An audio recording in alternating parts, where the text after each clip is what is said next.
Good morning. Here's what's making news across America. Just into our newsroom overnight, police have given the all clear after shots were reported at New York's JFK airport. This was the scene as law enforcement worked to evacuate terminals Sunday night. Hundreds of bags and suitcases were left behind as passengers ran out of the airport. Law enforcement officials say it's possible that hoax 911 calls and word of mouth led to the panic. Police went floor to floor to clear the airport, but nothing was found. Surveillance video from inside the terminal also did not show any evidence of a shooting. And police in Raleigh say they cannot find any evidence that shots were fired inside a crowded mall. It happened Saturday inside a crowded Crabtree Valley Mall. Police were called to the mall on reports of gunshots, but after hours of searching, officers were unable to find any evidence that a shooting took place. People were evacuated and sections of the mall were placed on lockdown. It reopened Sunday and will continue its normal hours today. Protests continued in Milwaukee Sunday night after a police officer shot and killed a black man on Saturday. Police say an officer shot the man because he was holding a gun when he turned toward the officer. 6 businesses were burned Saturday night during rioting, and 1 person was shot and wounded on Sunday night.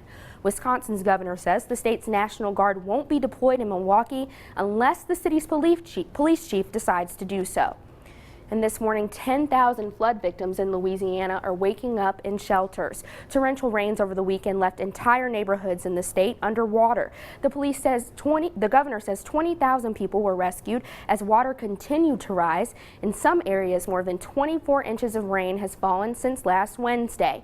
The National Weather Service says the likelihood of this type of flooding occurring is 1%. A federal emergency declaration was granted to help people in the hardest hit areas. As the water begins to recede in some places, the state's governor warned the danger is far from over. Police urged residents to stay put if they were in a safe area. I'm telling you, if you're in your home and you're in a safe location, that is the best place for you to be right now. Stay in that location and venture out. We're seeing water rising in those areas, especially going east from throughout Baton Rouge over. Stay in your homes if you're in a safe location.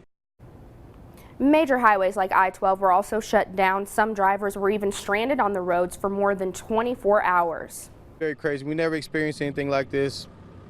Hopefully we won't have to do it again. The governor has deployed nearly 1,700 troops to help with rescue efforts. Military police are now assisting local law enforcement with security. The floods have now claimed 5 lives. That's a look at what's making national news. It's time to head back over to Casey and Anna for our news from around the region. Thank you very much, Micah. A house fire in Scott County